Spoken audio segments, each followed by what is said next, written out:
Assalamualaikum warahmatullahi wabarakatuh. Perkenalkan, nama saya Agustina Dwi Pratiwi. Di sini saya akan mempresentasikan hasil kerja saya mata kuliah Sistem Informasi Akuntansi. Di sini saya akan mempresentasikan bab 8. Bab 8 dengan judul aplikasi siklus produksi. Kemudian lanjut ke pengantar materi, yaitu siklus produksi adalah serangkaian aktivitas bisnis dan kegiatan pengelolaan data yang berkaitan dengan proses pembuatan produk dan terjadi secara terus-menerus. Keberadaan sistem informasi akuntansi sangat penting dalam siklus produksi. Dengan sistem informasi akuntansi membantu menghasilkan informasi biaya yang tepat dan waktu kinerja yang bagus. Kemudian, suatu sistem akuntansi yang baik tergantung pada pengendalian intern dan dibangun di dalamnya. Dalam menyusun sistem informasi akuntansi, kita harus memperhatikan segi biaya yang dikeluarkan dengan manfaat yang akan diperoleh, atau dengan kata lain, biaya yang sudah dikeluarkan setidaknya seimbang dengan manfaat yang didapat atau yang diperoleh. Kemudian kita lanjut ke pembahasan materi. Yang pertama yaitu proses produksi. Siklus produksi adalah rangkaian aktivitas bisnis dan operasi pemrosesan data terkait yang terus terjadi dan berkaitan dengan pembuatan produk.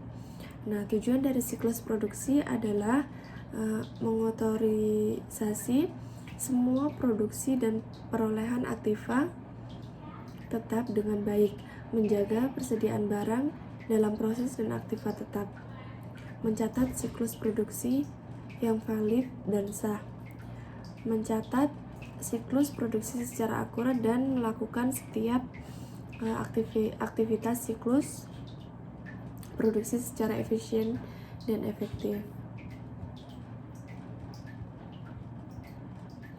Kemudian kita lanjut ke arus informasi yang masuk ke siklus produksi dari siklus lain, yaitu yang pertama, siklus pendapatan, menyediakan informasi mengenai order customer dan perkiraan penjualan untuk digunakan dalam perencanaan produksi dan persediaan.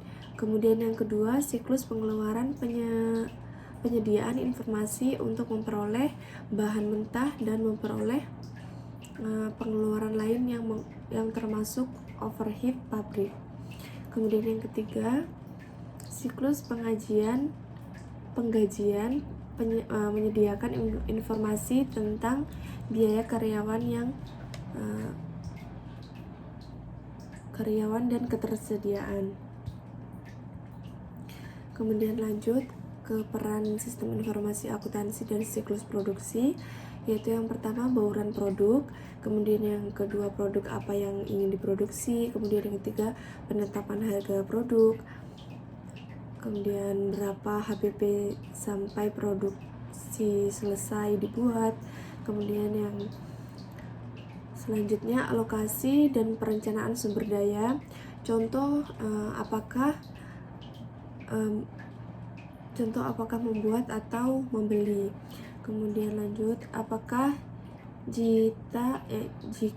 jika akan membeli produk lalu dijual, atau membuat atau memproduksi sendiri lalu dijual. Kemudian manajemen biaya, kemudian merencanakan atau mengalokasikan biaya-biaya yang timbul.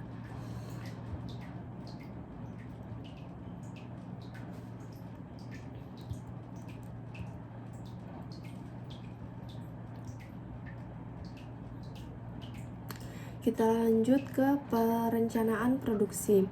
Tahap pertama dari siklus produksi adalah perancangan produksi. Tujuannya adalah untuk menciptakan suatu produk yang mampu memenuhi keinginan pelanggan dalam hal kualitas, durabilitas, dan fungsionalitasnya sambil secara simultan meminimalkan biaya produksinya. Kemudian lanjut ke perencanaan dan penjadwalan. Setelah perancangan produksi, itu yang kedua, perencanaan dan penjadwalan. Tahap kedua ini dari siklus produksi adalah perencanaan dan penjadwalan. Tujuannya adalah untuk mengembangkan suatu perencanaan produksi yang seefisien mungkin untuk memenuhi pesanan-pesanan yang ada dan mengantisipasi lonjakan permintaan jangka pendek sambil meminimalkan persediaan bahan baku maupun barang jadi. Kemudian tahap yang ketiga dari siklus produksi adalah pelaksanaan produksi. Nah, cara bagaimana perusahaan menjalankan produksinya sangat beragam, bergantung pada jenis produk yang akan dihasilkan dan tingkat otomatisnya yang digunakan dalam proses produksinya. Kemudian tahap terakhir dalam siklus produksi akuntansi adalah akuntansi biaya. Nah, 3 tujuan utama dari sistem akuntansi biaya adalah yang pertama, memberikan informasi untuk perencanaan, pengendalian, dan evaluasi kinerja operasi produksi. Kemudian yang kedua, memberikan data akurat mengenai produk untuk menentukan harga dan bauran produk. Kemudian yang ketiga, untuk mengumpulkan dan memproses informasi yang digunakan untuk menghitung nilai dari persediaan dan nilai dari beban pokok penjualan yang akan dimunculkan dalam laporan keuangan perusahaan. Nah, keempat bidang ini biasanya dikelola oleh 4 departemen yang berbeda-beda. Yang pertama itu Departemen Teknik, Manajemen Bahan, Produksi, dan Akuntansi. Kemudian kita masuk ke pengendalian intern produksi. Fungsi kedua dari sistem informasi akuntansi dirancang dengan baik adalah untuk memberikan pengendalian yang cukup untuk memastikan bahwa tujuan-tujuan tersebut terpenuhi.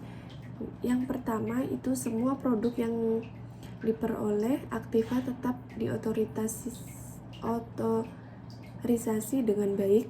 Kemudian yang kedua, persediaan barang dalam proses dan aktiva tetap dijaga kenyamanannya. Kemudian yang ketiga, semua transaksi siklus produksi yang valid dan sah akan dicatat. Kemudian yang terakhir, prosedur pengawasan produksi. Nah, prosedur pengawasan produksi ini adalah prosedur yang dimulai dari dikeluarkannya order produksi, mengikuti pelaksanaannya. Dalam membuat order produksi perlu dipertimbangkan persediaannya, kapasitas pabrik, dan kemampuan karyawan.